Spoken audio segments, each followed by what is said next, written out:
Nigeria's economic forecast has taken a promising turn as Brent crude oil prices surged to $86 a barrel, marking an increase from previous levels. Now, this uptick in oil prices caused by Ukraine's increased attacks on Russian energy, its infrastructure, and others, has injected optimism into the nation's economic landscape. More so, the fact that the Nigerian Upstream Petroleum Regulatory Commission has announced the license, or the increase in the number of oil blocks available for bidding in the 2024 licensing round. I have joining me this morning Gbolahan Olojede, Developmental and Macroeconomic Analyst, to help us unpack this. Thank you so much for joining us on the show.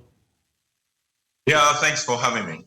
So, Gbolahan, this is not the first time crude oil price would rise. At the inception of the Russia-Ukraine crisis, oil price surged, but Nigeria failed to capitalize on it to actually improve its revenue, and other oil-producing states, well, they actually did a bit, but then that didn't actually happen for Nigeria. I'd like to find out at this time that we're beginning to see a bit in rise again. What difference do you think that will make this time around? Okay, it will only count for us if we have, to the extent that we have succeeded in blocking some of those major leakages that we were having in terms of oil theft and the rest of it. Of course, oil theft was not the only problem. There were issues around infrastructure, our oil infrastructure, which has a lot of age infrastructure that we have not replaced over the years, many years, for which there was uncertainty as to the legal framework for the oil and gas industry until the PIA came into place. So we lost a bit of time on that. But one significant part was oil theft. Information from the security agencies are saying, okay, we have improved a little bit on what we are supposed to be doing.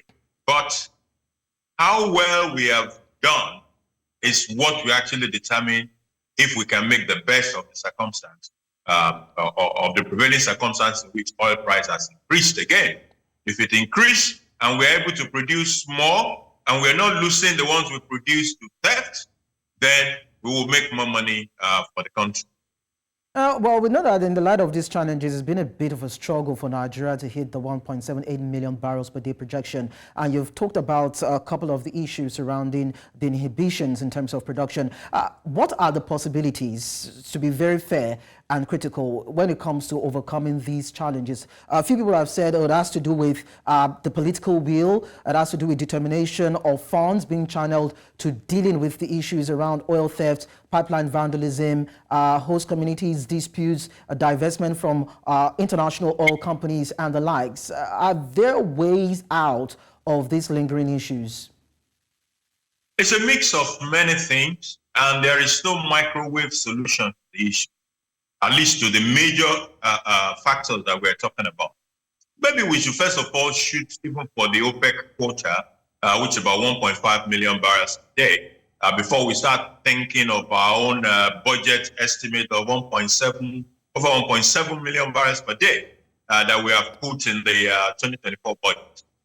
The issues around infrastructure, they are not things you can snap your fingers and raise infrastructure and make them available readily within a very short period. Oil theft is the one that really requires political will.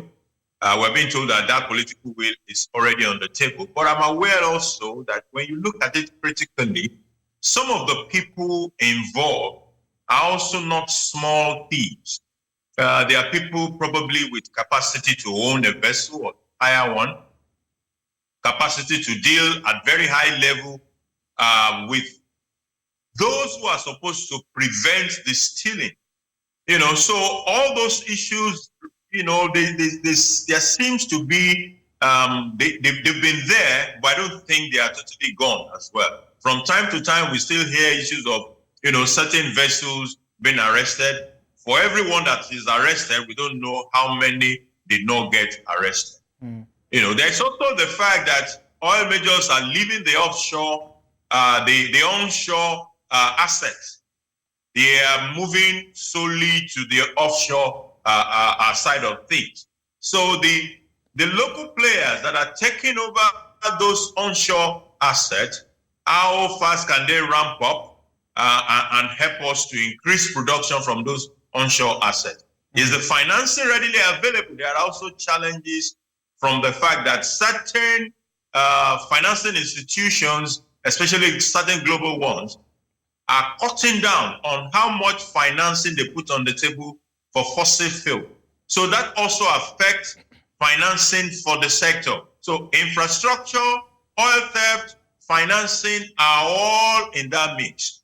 And they don't leave much excitement on the table that we can ramp up quickly and take advantage of the increase in prices.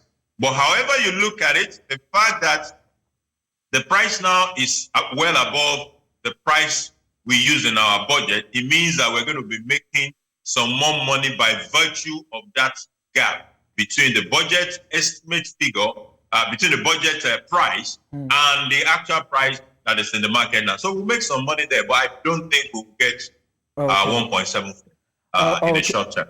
All right, we have looked at the internal crisis. We'll quickly go on a break, Gbolahan. When we return, we'll do a balcony view of this particular situation and see how the external issues actually affect this. We'll be back in a bit. To stay with us.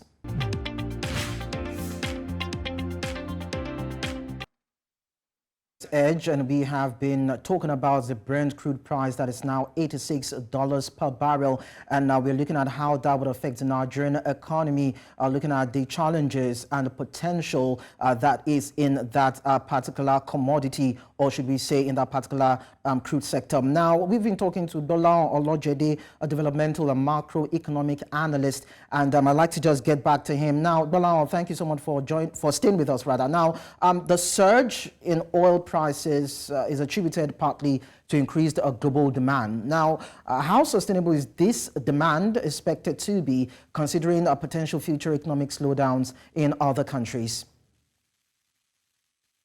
If I were to project, I think it will be around with us for a while. And the reason is simple.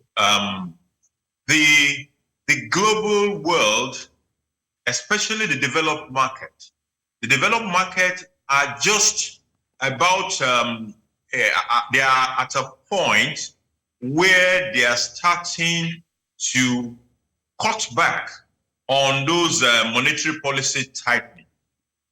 So when you cut back on monetary policy tightening, you call the Fed rate, it means that more people might be able to access funding, and that will create a lot more activities within most of those developed market economies.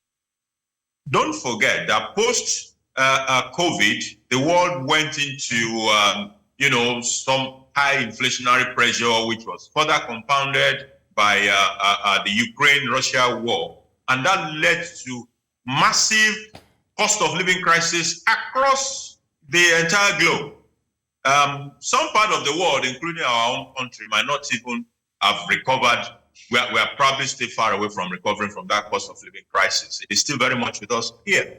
But in the developed market, most of them have plateaued on their inflation curve, and therefore they are beginning to, cut down on those monetary policy tightening, and it will release more funding for businesses. So I think that this increase in demand will be with us for a while, except, of course, maybe something unplanned trigger another problem in the world.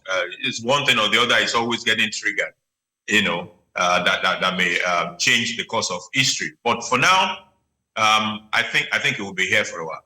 Well, if you are talking about financial gains, a lot of people are still concerned about this administration in terms of prudent fiscal management, the diversification efforts of government, and the need to actually prune down on cost of governance. Now, if we were to look at it from that particular angle, does this administration look as though it will be able to propel the needed machineries, let me put it that way, that can actually drive revenue growth and also ensure that the fiscal position of the country is optimal or is healthy? Because questions have been around, or even if Nigeria gains economically from this commodity, would it have that strong financial base for its reserve and for other critical expenses? Well, I have no doubt about issues of competence with the administration. Some of the minders of the administration, like the CBN governor, like the Minister of Finance, they are people that we have known in their private lives, and they are quite competent at what they do, which is still along the same direction as what they are doing as public officers right now. Of course, we know that it takes more than being professionally competent to excel in a public role. But as far as competence is concerned, there is no doubt about the competence of this gentleman. So some other things in the mix are what we need to begin to look at so that we can get quickly to destination. I'll give an example of how we have approached the two major policies in the current administration. One is the fuel subsidy removal, and number two is the unification of the exchange rate. To my mind, those policies are correct policies in themselves. We could not sustain the first subsidy. We need to remove the first subsidy. It has become a cesspool of fraud and corruption. However, what I think was missing is when we remove this first subsidy, it did not come across to me as if we were ready for the consequences.